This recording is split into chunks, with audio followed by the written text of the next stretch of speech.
Oh. A little technical snafu. I got tangled up. So, how did that happen? That intro will I get got you tangled though. up in my headset. How did you? That's Oh, the hold on. Let that's me the turn good my way to come volume on, down. y'all. Anyway, good morning. Welcome to Touch Base Oh, Daily. this purple does.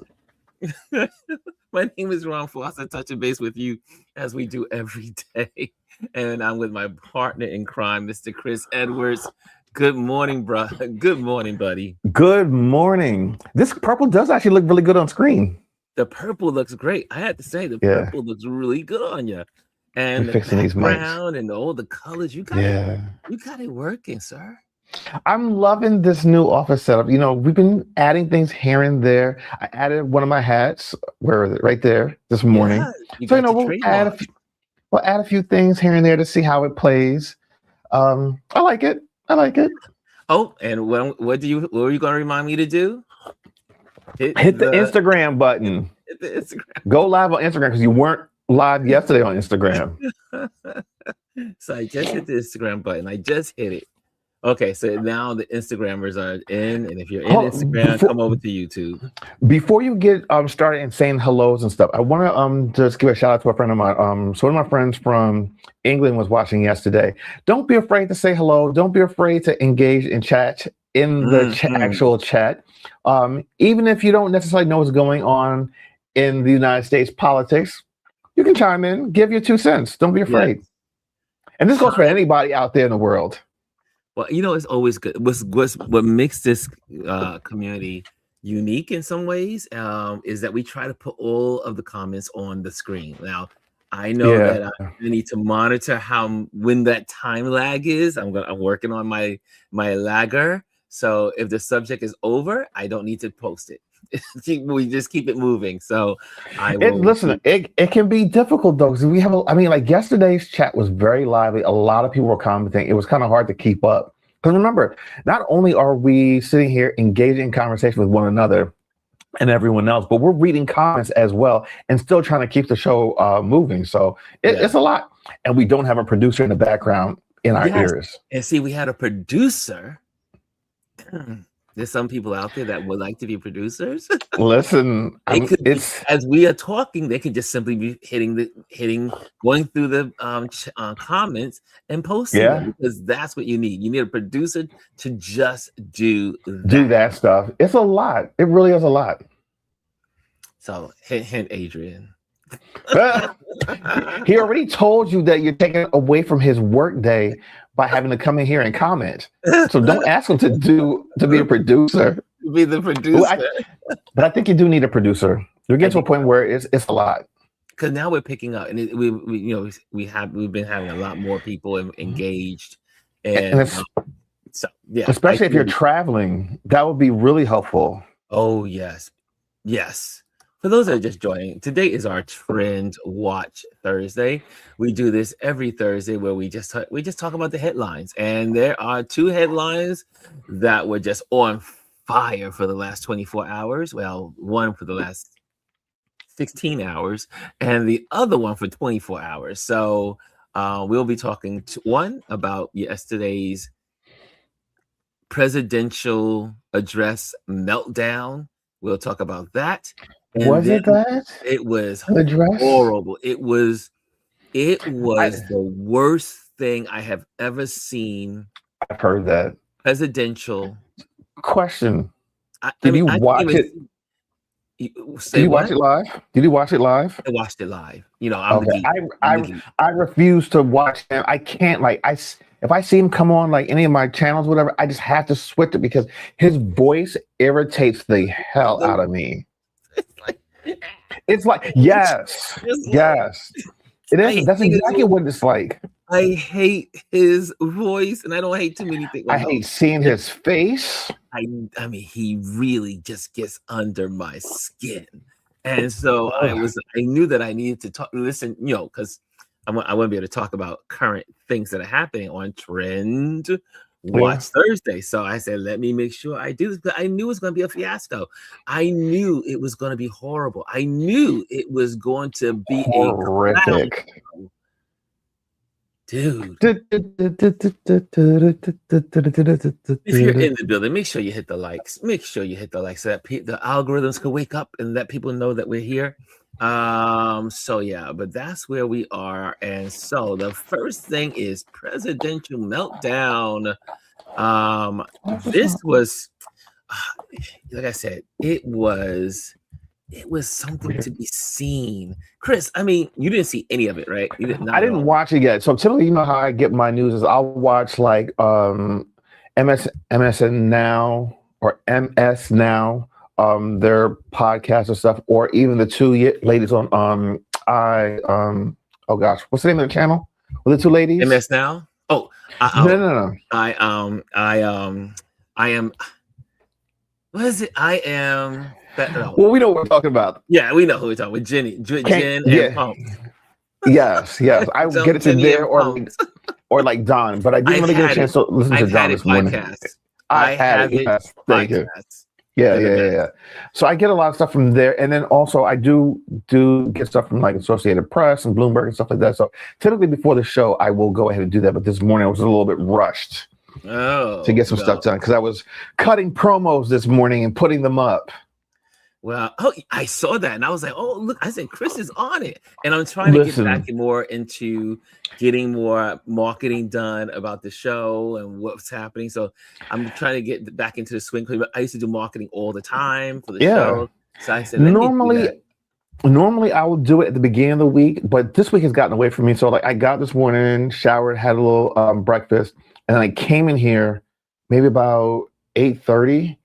And just did a couple takes, and I got one, and I just edited on Final Cut and threw it up there. I put it everywhere, so it's on YouTube, it's on Instagram, it's in stories. So yeah, it's on Facebook. And I realized that I was getting ready to go into this presidential address meltdown without saying hello. Let's say hello. Hannah is in the building. She's the first person, as always. Good morning, Hannah. Goes to Hannah. She says, "Good morning, Ron and Chris and Touch Base Daily family." And just like that, this seems like a repeat from yesterday. Chris R is in the building with the silver. She says, "Good morning." And as we go down the line, there's Jazzy Jazz is in the building. Come on, Jazzy. Good morning, beautiful people. And then we have next in the building, Miss Boss Lady. Good morning. Good morning. Good morning. Good morning. So everyone's here. The rest of the group, people are trickling. They're trickling in. They're trickling in. Yeah. But we will dive in too. Let me just put that on the screen. And we're a week away from Christmas. Can you believe it? Already. It was just Thanksgiving. Man. Even before you get into anything else, also, I just want to say, people, be careful out there. Take precautions. It is cold and flu season, and COVID is still around. I know a handful of people right now that have COVID. Actually, two handfuls between COVID and then the flu. And COVID is actually showing itself as the flu this year in a lot of cases. Yeah, a lot of people. And I said, I was like, if I get on a plane, the worst. Health-wise, the worst time to travel is the holiday season because there's so many people traveling in the airports and all over the trains. You're interacting with so many people, and there's just germs being exchanged throughout the country and around the world. Yes, every breath you take. Every breath. Oh, I mean, I'm not gonna do that. I'm getting like you now. Every breath you take is an inhale of germs. Yeah. So anyway, Arlicia is in the building. She says, "Good morning, everyone. So good to see you." Okay, so let's talk about last night. Now, I don't know. First of all, in the chat, how many of you did see the presidential address to the nation by Kankle? Taco Tits. Kankle Taco Tits. Anyway, so here we go. Presidential address meltdown. So first of all, one thing that was I'm not even, you know what? I keep debating, should I share the footage? But actually, you should. He was, let me do that. Let me Let me get that. Because then we all have a basis to go, a baseline to go off of. Let me do that. Let me say that. Okay, hold And on. since I didn't do my homework this morning, You didn't do your homework, sir. But I mean, let me go to YouTube. I'm going to use YouTube for this. It was first he was yelling at us. He was yelling. Jen Psaki had a good recap. I did see her recap this morning when I got it. A great one. And let's use Jen's. Yeah, I did see that. Yeah, Jen Psaki. I thought she was very much on point with her assessment of it. And I heard quite a few other people saying the same exact thing. So that's why. And they were referencing her. As a matter of fact, I think Don referenced her video this morning. He did. The little clip that I did see. So let's go with that. Let's go with Jen Psaki because she really did a good job of sharing and breaking it down. Here we go. And obviously, the commercial's going to come on board first. Here we go. And it's a commercial. Just a second go. It will. Listen, so I finally stepped up and got YouTube Premium this morning because I was like, I'm tired of these commercials. And they were getting longer and longer. Here we go. Why does it keep going commercials? Okay, here we go. Oh, another commercial. And I don't hear it.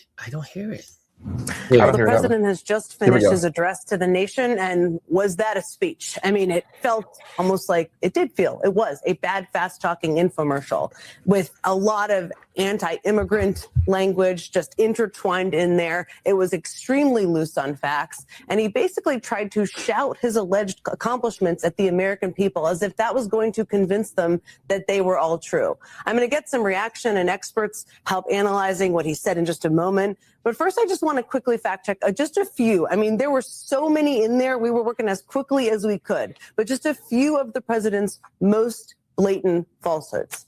Tonight, Trump announced checks for $1,776 for U.S. troops. First of all, Congress controls the power of the purse in the country, not the president. So if that happens, that is Congress sending those checks, even if Trump puts his name on them. But that number, $1,776, is also kind of interesting.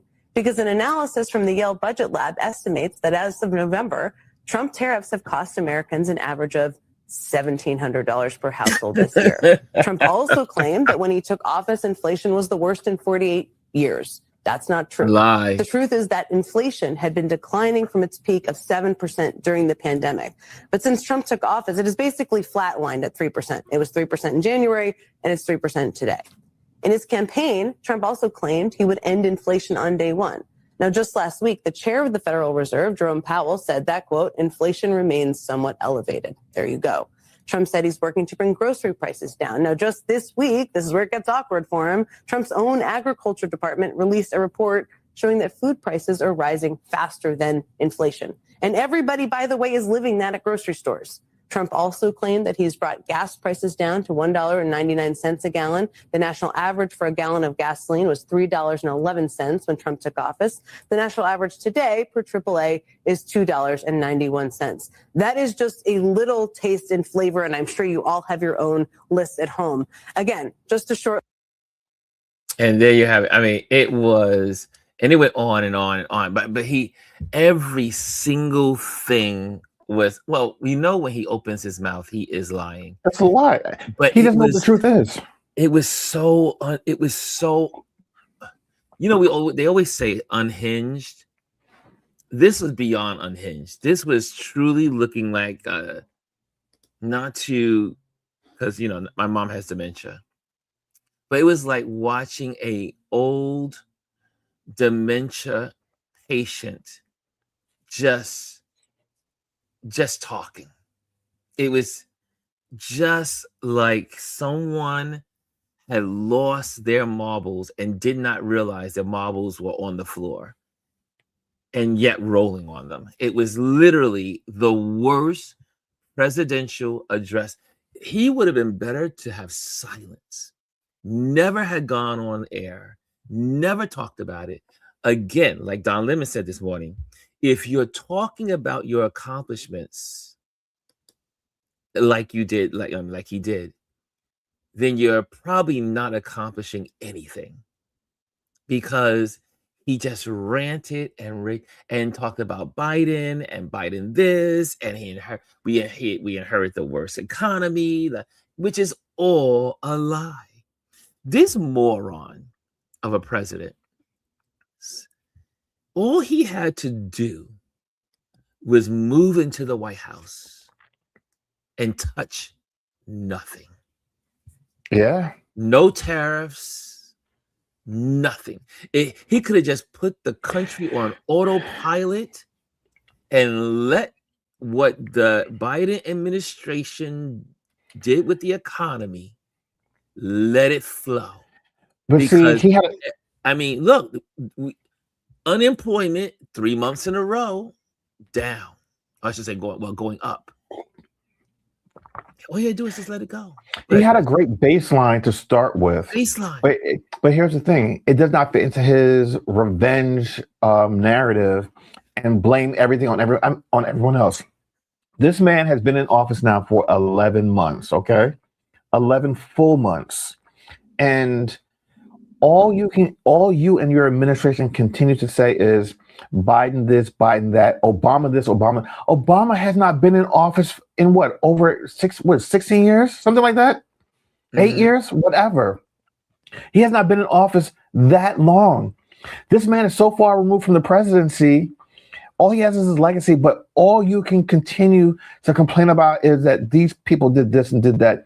When Biden and when Obama were in office, they had to, of course, always pull the country from the brink because of a crisis. As we know, Republicans always create a crisis, and Democrats always have to come in and fix it. And that is part of the problem why we can't be any further than where we are, because every time that Democrats make any headway, Republicans come back and tear it down, destroy it, and put us on the brink of disaster.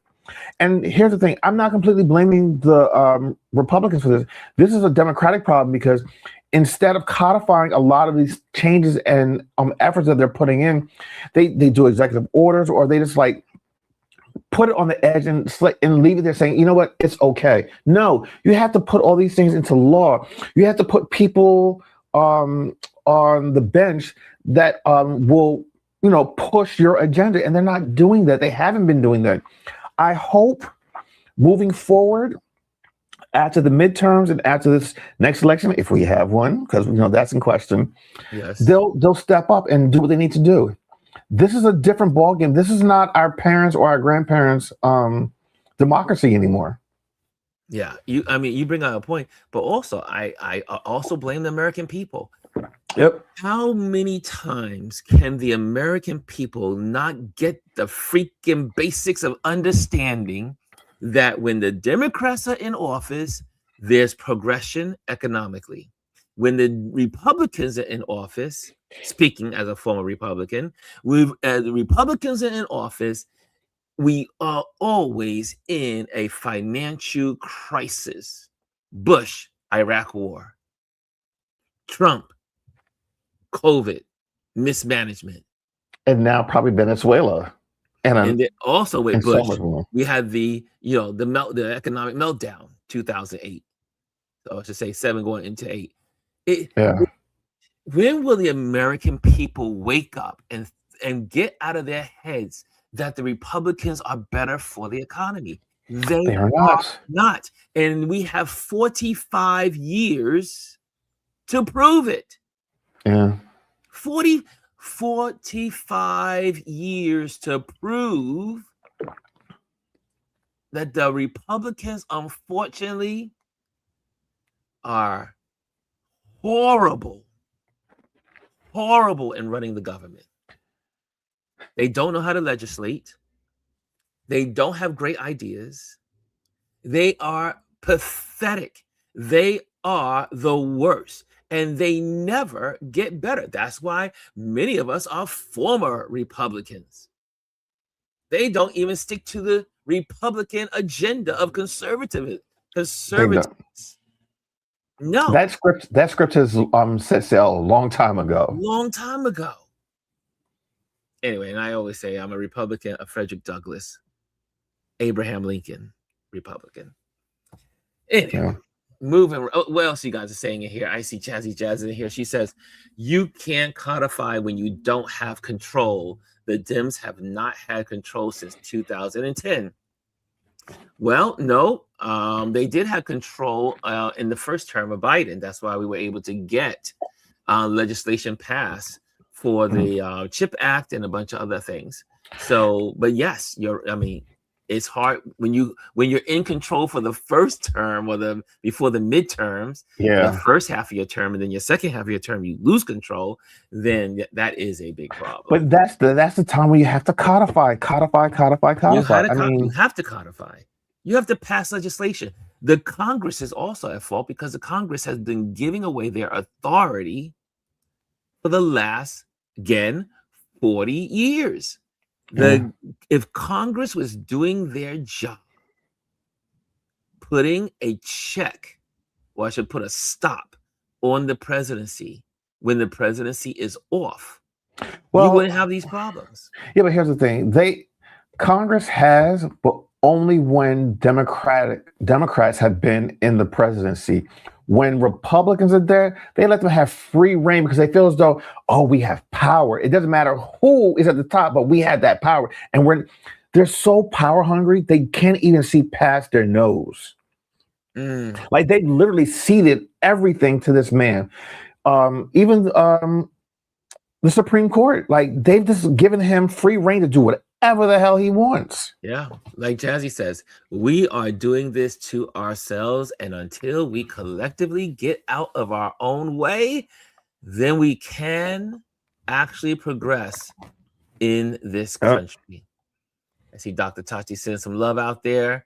Oh, y'all, again, if you have not been watching Indie Suit Media and watching Dr. Tachi's show, Be More and celebrating Christmas this week, and Scope Miss. Am I saying it right, Dr. Tachi? Yes. And last night we had our poet on. She was on yesterday, and so check it out every day. I think it's every day at 8:00. On YouTube this week. Yes. You led off the series on Monday. I off on Monday, and it was great yesterday. I was in the middle of unpacking because I'm on to my next venture. So getting ready. And I was yesterday saying, what does Aruba look like? And then I went and looked at Aruba, and then I said, maybe the St. Thomas's, maybe St. Thomas, maybe the south of France. And then my buddy, she got online, and after she saw me online yesterday, and my dear friend Clara from Ghana, and she's like a sister to me. And I've been trying to reach her for the longest and have not been able to reach her. And she finally reached out yesterday. And not turn the subject, but she reached out yesterday because she saw my video here online. And so we reconnected. So I told her, I said, I'm coming to all your homes, because she has a home. They're well-to-do. And they have a home in Ghana. They have a home in Nigeria. They have a home in Scotland. And this weekend, for Christmas, as they go, they leave Ghana to go to Scotland, and from Scotland they go to Switzerland. Now, I don't know. Wow. I don't think there's a home in Switzerland, but I told her, I said, well, you know what? Since you're going to be journeying around the world, most of the time they're in Ghana, I will pack my bags and try to hitch a ride and hang out with you guys. So good to reconnect with her yesterday, and it was beautiful. Anyway, I just wanted to throw that in there. I know we were in the middle of our, Mr. Kankles, but also in the nation. Jazzy says, that didn't have full control. That's the point. Yeah, full control. I got you, Jazzy Jazz. Elise is in the building. She says, I will say it again. If you become a Republican after 1965, you are not in the party of Frederick Douglass. I agree to disagree. In our heads we were.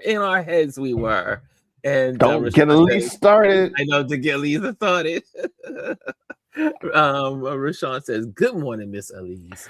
Good morning, Rashawn. Elise is in the building, and Jazzy is taking her spot today as well. Jazzy is always giving her. I love Jazzy. we also have to be honest and about priorities. For instance, in 2022, when they did have control, we were trying to fix ourselves out of COVID 2010 if we were trying to fix healthcare and the economy. Which is true. There's truth in there. Yeah.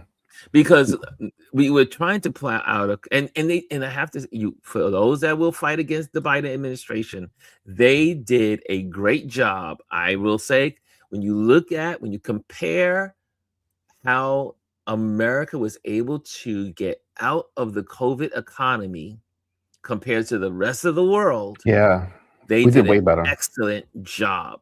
And again, we were progressing. Yes, inflation was high, but inflation was coming down. Now, and that was all a result of COVID, though. That was all a result of COVID. Exactly. That inflation numbers came because of COVID. And that was called bad management. And we won't forget that there was a playbook for pandemics that was created by the Obama administration that they tossed into the garbage can. Because it was created by Obama. So they could have prevented, we might have been able to prevent a world pandemic, because America's role in the world is critical when it comes to fighting diseases and epidemics and pandemics. You see what happens when you have a man who has nothing but hate in his heart for hate. It's specifically for one individual, because really this is what we're going through right now is a temper tantrum of a man that is trying to get back at someone who was better than him and criticize him in a public forum. This all goes back to the correspondence dinner when Obama made jokes about that guy. And ever since then, this is the world we're living in because of that. He couldn't take a joke. Yeah. Couldn't take the joke. So are y'all ready to talk about those photos again from yesterday? Lord have mercy. So it was so funny yesterday, because we had a real good conversation about those photos by Vanity Fair. And Chris and I are photographers. So we just share our opinion from being photographers, things that we do when we are hired by our clients to photograph, like in corporate environments, and what they allow us to photograph and what they allow to be published on their websites or maybe their magazine or whatever it is that they're doing. And we knew that from yesterday's, when we looked at those photos in Vanity Fair, we realized that this was intentional. Because a photographer, first of all, of this gentleman's, well, let me just share with this guy his caliber, and this Instagrammer really brings it home. Let me see if I can get to the beginning of his page. Let's see here. Let's go there. Let me just stop this one and put this one on, and you may just get a piece of this, but here we go. And he brings it home. Let's talk about it. Is declining, and people are consuming social media and video networks as a main form of news consumption. The power of strong images like this are even more important. And this is so not about normalizing or platforming these people. The reality is that these are the power players who are running this country. They exist, it's happening. And Vanity Fair is doing its job of reporting, and a lot of that being done and communicated through the visuals. And this is just a reminder that aesthetics are not neutral or frivolous. They're part of the argument. This is what strong journalism looks like in a visual-first world. Because these Vanity Fair portraits are doing just as much reporting as a written article. And I just couldn't pass up the opportunity to use these as an example of the power of imagery. So I kid you not, when I was scrolling today and I saw this photo posted by Vanity Fair, I thought it may have been a mistake or a glitch from the app. It wasn't. And this is why this article is so smart. Not just because of the words, which are great, but the storytelling power of how it's aesthetically put together. And this is not a video about politics, my personal opinion on these people, or this administration. And the thing is, these photos aren't bad, they're intentional. The super tight framing, the high saturation, the isolation of the subjects, even something as small as what's on the TV in the background. All of it mirrors the tone and direction of the reporting and the story about these power players behind the scenes. And for context, these images were shot by Christopher Anderson, who is a very big deal in the portrait photography world. And these are just examples of him having shot George Clooney, Jeremy Allen White, Gigi Hadid. Beautiful images. And this tells us that this is not amateur work. This was intentional visual language. And in a world where reading in general is declining and people are consuming social media. And so it was interesting that we pretty much said the same thing that this gentleman was saying. And we realized as photographers, you could not have had that many rough shots of these individuals and not be intentional. And again, the way they were shot, the angles they were shot, the things they left into the photo, the things that they did not remove from the photos. And so I'm going to bring up that. Chris, you share, what was your feedback after you saw other people saying exactly what we were saying yesterday? So, after the show, we always do like a little recap, whatever. But then the minute I got off, I was in my social feeds and even on YouTube, I was seeing a lot of people commenting on the photos, and they were saying exactly the same thing that we were saying. And that just reinforced our conversation. Now, these were photographers. These were other news commentators on different platforms saying the same exact thing, how they felt as though that the imagery was just as important and powerful as the written words that were on that page or on the screen. You just cannot get around how intentional these photographs were.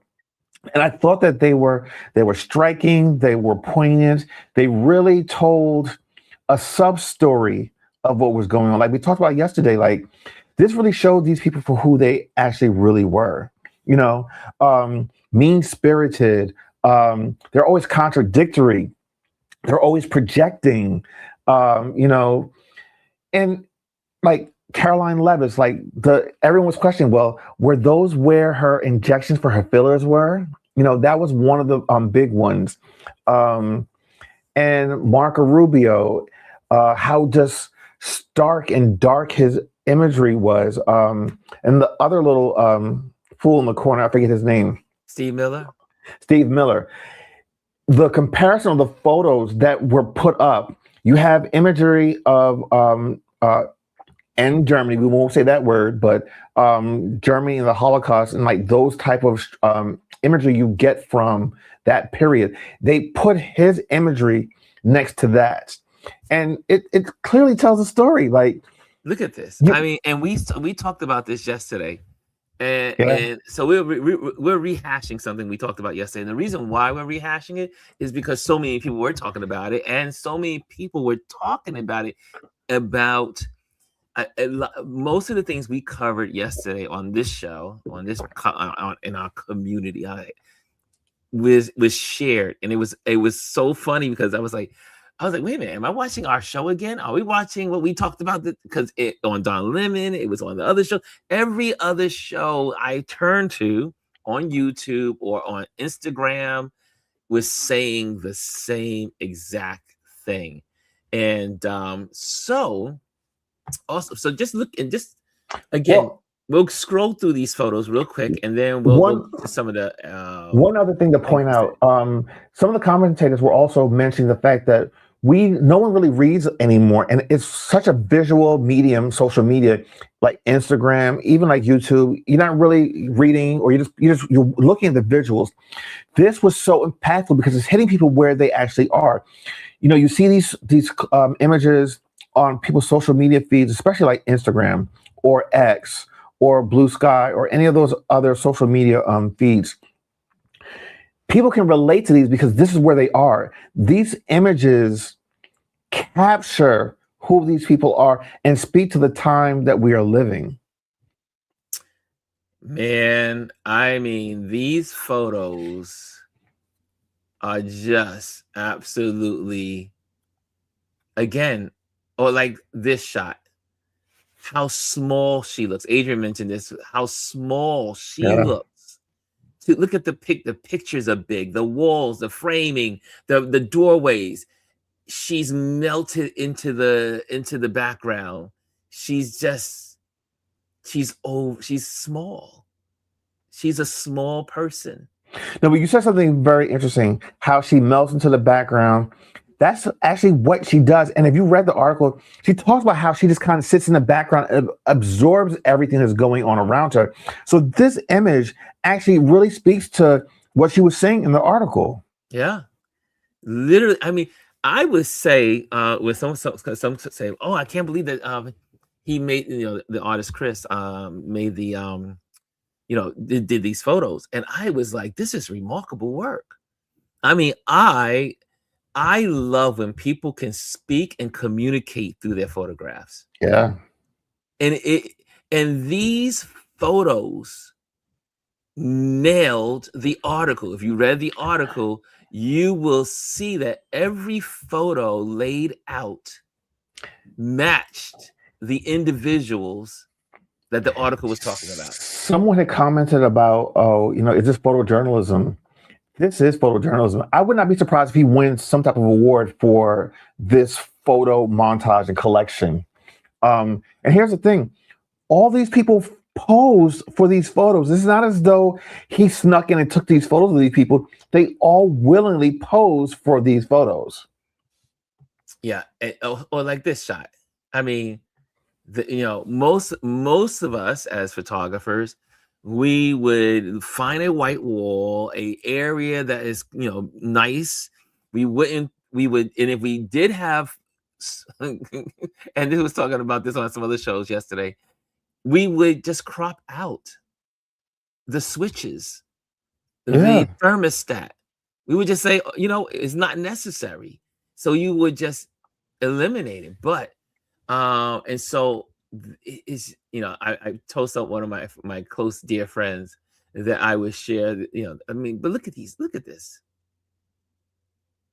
Oh, someone really pointed out this photo, how like his gut was just sitting over his trousers. Yes. They circled it and posted it. He just seems so unserious, and like the scowl on his face, like that does not make you powerful. Like you look angry, you look unenthused, like you're not even a part of this, like you don't even want to be here. Like that's the imagery and what I get from this. Yeah, it's so it is so, like I said, these photos are worth. I would also may agree with you, Chris. If there's a photo award for the year for publications, this might get it. Yeah. I don't know. Look at all the conversation that this thing has struck up in 24 hours. Like people are talking. I mean, they're talking about the article. They're really just discussing and breaking down the photos like we are. Yeah. People, and that's it. Well, we photographers, I mean, that is the whole purpose of getting off the camera. Is we aim to cause conversation. One of the reasons why we photograph is we are capturing what people don't see. And this whole collection is all about what people are not seeing. But now, because of this, Chris, again, for this article is Chris Whipple, who is an expert on the chief of staff position. He's written a book. He's written a book on that as well. And he's interviewed every chief of staff. Yeah. In the White House for the last, I do believe I think it's the last 4 administrations or 5 administrations. Yeah. So, but anyway, if you get a chance, look at it. There's a whole bunch of information, but I do want to share with you something from the actual photographer. And I was so happy to see the response of the photographer. Now, I was like, I don't know if this was a cleanup or like cleanup on aisle 5, but he does share something, and I'm just gonna go. I'm gonna go to it right now. Hold on a second. Let's get that on the screen for you. And okay, here we go. Let's get to that article. Here we go. And Touchbase Daily. Sorry about that as I click away over here. And this is from, oops, not that one. Sorry, not that one. Well, while you are looking for that, I just want to bring up something else that we can talk about afterwards. The Presidential Walk of Fame and the plaques that were added to the imagery. We can talk about that afterwards. Just I just want to bring it up. Woo! Sorry, sorry, my bad.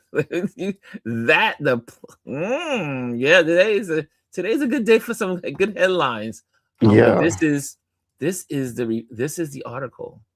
So Christopher Anderson photo remarks, and he shares. Let me see if I can I blow this up a little bit? Hold on a second. Oh, there we go. You can. There you go. And he really lays it out. He says, if I am honest, I was hesitant to accept the assignment from Vanity Fair magazine to photograph the Trump administration. I assumed incorrectly that I was being asked to wear my celebrity photographer's hat. My journalistic sensibility just would not be comfortable portraying politicians the way celebrity photographers have in similar portfolios of past administrations. Not this subject, not this context. And he goes on. To my surprise, global creative director Jennifer Pastor assured me that this was not the job. The job was to bring my sensibility as a journalist and to see the subject with a clear eye rather than that of a celebrity photographer. The job was not to make anyone look good or bad. My mission was to show up and photograph honestly and thoughtfully. Jennifer made the case to me that I would have this freedom and that my DNA as a journalist was the most important qualification. It would be an enormous challenge and opportunity. I also saw it as an immense responsibility. The internet seems shocked by the choice to not retouch any blemishes or wrinkles. It's shocking to me that the world expects reality to be removed from a picture. My intention is not mockery or cheap shots. I like to think I'm a stone-faced but critical observer. Celebrity photos are celebrity photos. Politicians are not celebrities. Let's not mix things up. I love that explanation. I was like, dude, yo, this was nice. That was nicely done. And this photo shows him as the stone face person that he is. Lack of emotion, lack of empathy, lack of moral judgments. He looks like a marble stone statue. He looks like something from 1933, 1930, 1932. And you know where I go with that. He is, if you took this photo, you would think it was right out of the German archives. Yeah. But here they are close again. I mean, he lays them out really nice. The wrinkles, like you see all the dots in her lips from who knows what they are, but yeah, again. So that was a great response. And I wanted to make sure that since we talked about it yesterday, and I did send him a message like saying, dude, this was excellent. I love what you did. And I'm sure other photographers must have reached out to him as well. And so he gave us an answer to all the questions that most of us had. Look at this. This shows this man. I mean, all of these photos represent each one of these individuals. He looks like a man that has been beaten down. Down. Mark Rubio was, a respected Republican with different views, and you can't argue with, his views. His views were his views, but he was respected. And the moment he capitulated, kissed the ring, kissed the ass, whatever you want to call it, this is the evidence of what he has become, and it's written all over his face. This man looks like he has been beaten down by his lies, his conceit, his deceptions, his bigotries. This man has been. This is not the Marco Rubio, or maybe it is. And like they said, a lot of times power and fame and money don't change a person. They just reveal the person. Yeah. Maybe what we saw before was him acting. Yeah. And this is the real Marco Rubio. I love these photos. I do love the photos.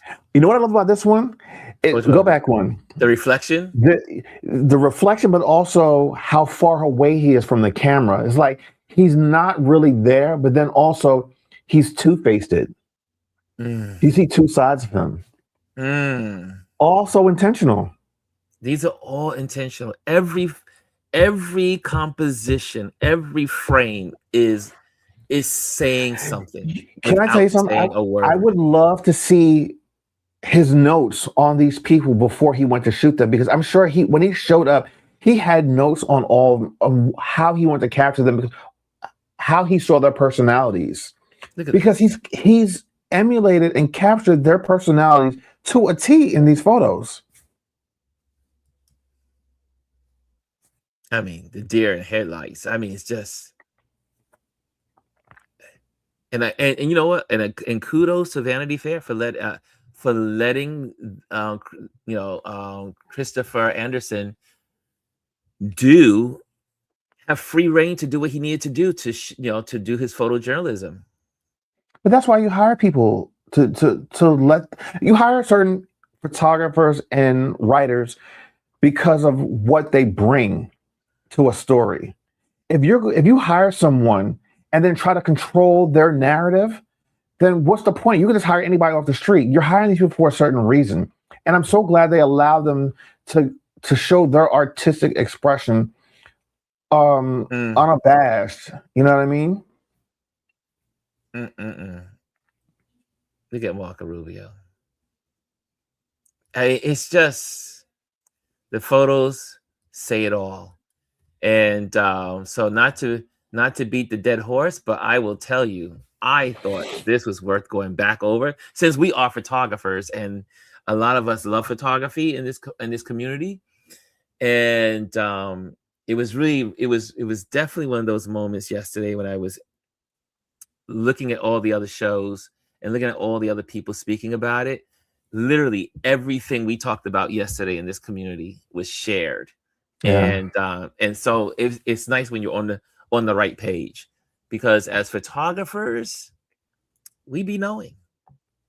Photographers see what the average person doesn't.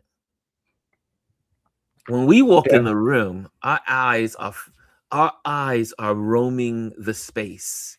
We are looking at every individual.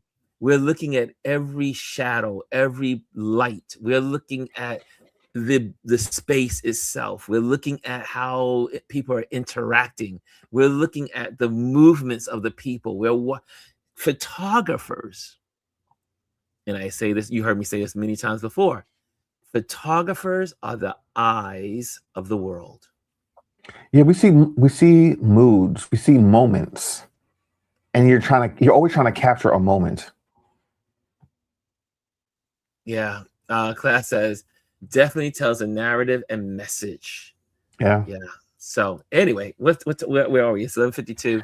We got a couple minutes. Let's just talk about that. The Hall of Fame. The Walk of Shame and Hall of Fame, I guess you want to call it. This man, everything he does is so gaudy. I'm not even gonna say over the top because over the top is one thing, but when you're just gaudy for no reason, it just looks so bad. These picture frames are horrible. The images, and then like even like the image he uses of himself, like, dude, seriously, that's the photograph you picked of yourself? No one cares. But anyway, so all these photos that are happening in that breezeway that's connecting to the Oval Office have plaques underneath of them. He has gone back and added additional plaques under President Obama and President Biden. And basically what it is a conclusion, or it seems as though he wrote it on Truth Social and gave it to wherever they get these done and said, put this on a plaque and we're going to put it underneath these people's pictures.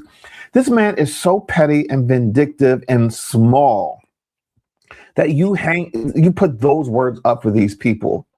And then he's going back and added things under like President Reagan saying how President Reagan liked him way before he was, even considering like politics. Like, sir, you are so self-absorbed that you have to even go and do that. It is. Hey. I'm trying to get the right one to share with you guys so that way you can see what we're talking about. Let's see here. Here we go. I have one, but this doesn't have the writing on it. It just I have it. Here we go. Close. Okay, good. I have it. Here we go. And so this was what's going on. This was also headlines for yesterday and today. And let's see. Here we go. See. So this is from CNN. New plaques on Trump's presidential Walk of Fame. Let me see if I can get that to be more. Let's see.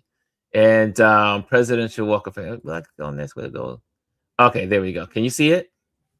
Or did it no. Did it do another pop up? You have to click on that one. Yeah, let me pop on the new pop up. Sorry. Yeah. Here we go. Okay, here we go. And back to the pictures. Here we go. So this is the article is called Trump's White House Hangs Images of Biden, Auto Pen Signature, and New Presidential Walk of Fame. And then but then the new ones. Okay, this is not the one with the new plaque on underneath it. Dog it. Okay, let's see here. Okay. But that Walk of Fame and that, this is what it looked like. Here, hold on. I'm gonna put this in the chat. It has it right here, and it's actually a good blow up of it. And nobody knows that better than Olive Garden. Hold on a sec. The commercial. From breadsticks, commercial. Homemade soup, and garden fresh salad that check the private chat. Use this one. Favorites piled high. Okay. It's everything you love about the holidays, just with Alfredo. Whether it's catered to your table or at ours. Okay, let's leave that. Celebrate more this season with Olive Garden. When you're here. Okay. Did you see it? I see it, buddy. I got you. Okay. Here we go. Let me see here. Okay, there we go. Thank you, Chris. This is the one I needed. Okay. And there it is. So this is what we're talking about. And you can scroll over on the images. There's an arrow on your right side. If you click, it'll show a close-up of one of them. Okay, I'm going to do that right now. Hold on a second. Got a little difficulty here. Hold on a second. You see the arrows on the picture? Yeah, got it. There you go. Yeah.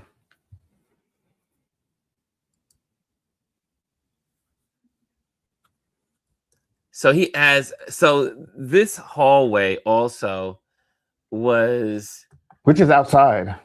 Yeah, and it was just a plain space with photos. And then he's gone with his gold touches. So these appliques look horrible. They look cheap. And he just like plastered them everywhere throughout this building. Yeah. So I mean, if you hear about it today, that's what they're talking about. I got another. Hold on a second here. Okay, there we go. So I got another voice in my head. I got another voice in my head. Sorry about that, guys. Let me just close something out. Okay. So Chris, what's next? Anything else? No, those are the ones I had. I mean, those are the three big ones.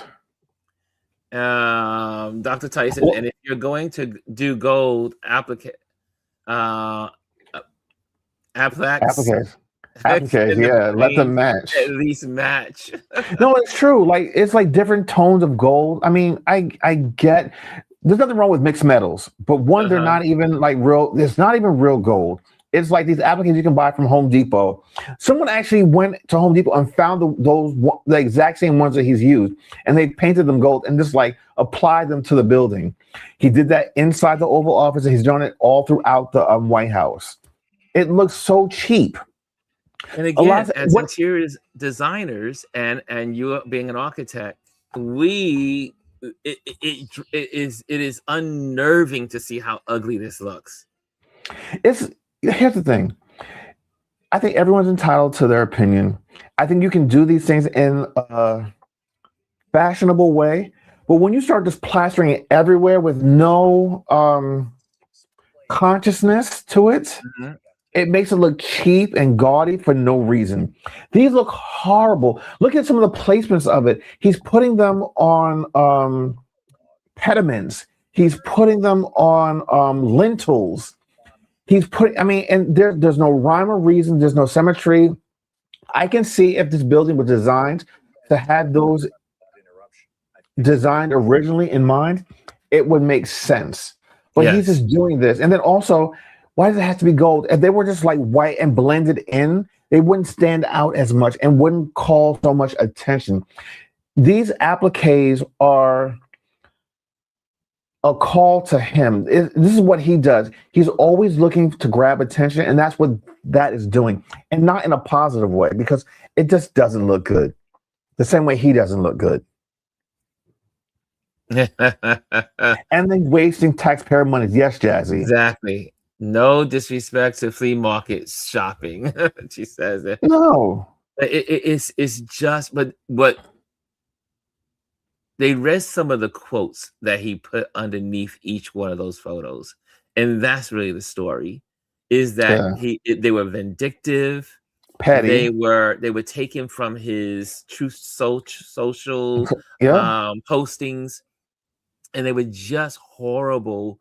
I mean, think about it. This is the people's house, as it's referred to, and this is where all of the pictures of all the presidents, and at first it was just a hall of just the presidents.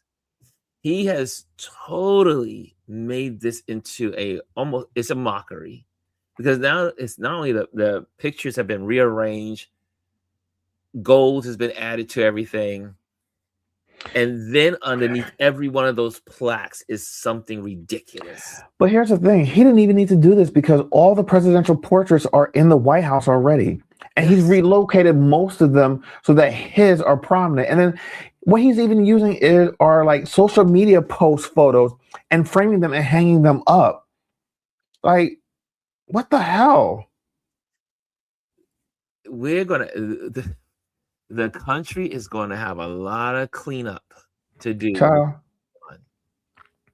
You know, when you go in and do a flip on a house and you need to stage it to be sold, we're going to have to rip everything out and start over again. Redo the whole White House, take things down. Yeah. Speaking of which, can we talk about how now the White House grounds now has a hole in it?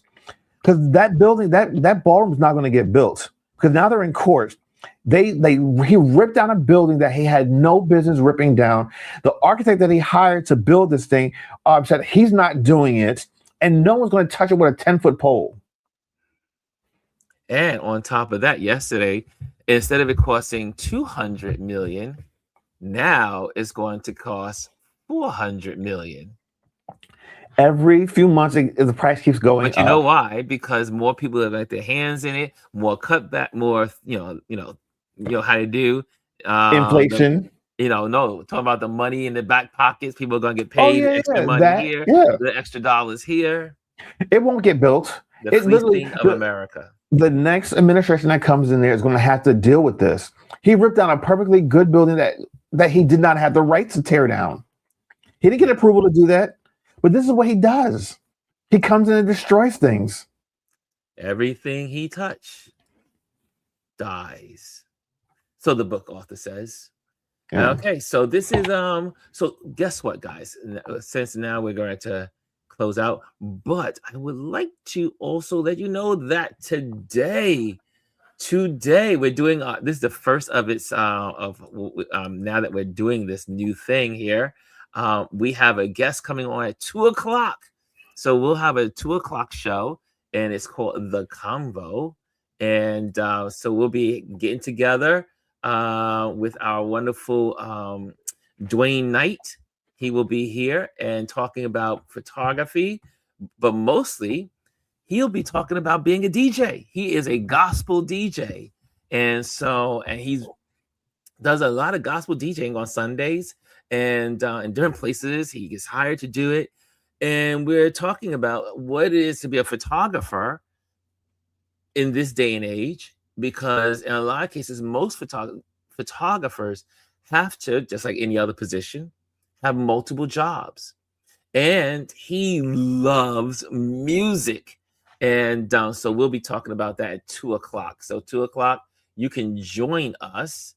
And if you are available, and this is Mr. There it is, the Convo. So that's what I'm calling it now. And because we'll do interviews of photographers or anything related to photographers and photography and creatives. So this is called The Convo, focusing on what matters with Ron Foster and special guest photographer and gospel DJ, Mr. Dwayne Knight. So check us out at 2:00. 2:00 today. We'll definitely be watching. Again, for those that missed, I'm going to keep sharing it because we got such a good feedback on it. On our Tip Tuesday, I surrendered the Tip Tuesday to Lavon Hall. She gave information on Adobe Lightroom, Lightroom Classic, and Photoshop. So you can check that out in the repeats and just go to the YouTube channel and you'll be able to see it. Again, if you're a part of the community, make sure you go and post on the community board, YouTube community board we have there. You can post photography, text messages, conversation, engagements with one another.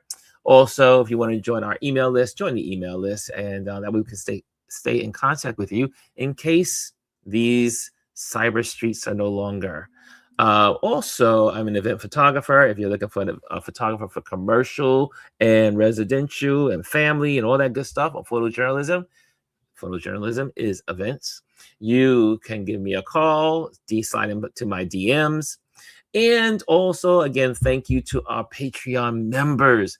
You make this possible by supporting what we do here. And if you want to become a Patreon member, just go onto the QR code. It should take you straight there to our Patreon community and where everything lives. Okay, I think I got it all in there, Chris. Can you put it on YouTube? And there, oh yes, forgot about that. Join the YouTube channel. Make sure you like and subscribe. And then also you have something coming up on Friday, tomorrow. Yeah, so tomorrow is the season finale of Safe Space. I'm going to record the finale right when I get off with you. It's going to be a retrospect of this past season of our 3 guests that we had on. We had such a great season, 3 very different individuals. So I'll be recapping that and then looking forward to the spring season. So definitely check that out on Indie Suit Media and Constantly Changing for me over on YouTube tomorrow at 9 p.m. Okay, there you have it, guys. So we're going to end it right here. Thank you for joining us today, and we'll be on tomorrow, our Focus Friday, and where we focus on accounts that inspire, encourage, and inform. So we'll do that tomorrow. And I see some comments in the box. I see some applause. I see some hearts. Rashawn says, I am excited for later today. Can't wait to watch. Yes, it's gonna be Dwayne. You guys know if you've been with our community, Dwayne has been on before. He was talking about funeral photography because he photographs funerals. That's his specialty. And also, Photo Ken is in the building. He says, "What about his punctuation, grammar?" Oh, he's talking about back to the plaque. Sorry about that, guys. Yeah. That's right. Anyway, here we go, guys. Have a great day, and I'll see you tomorrow. Later. Hello, and thank you for joining us today. Make sure you hit the like, the subscribe, and leave a comment on this video. I would love to hear from you. Thank you again. Until I see you next time.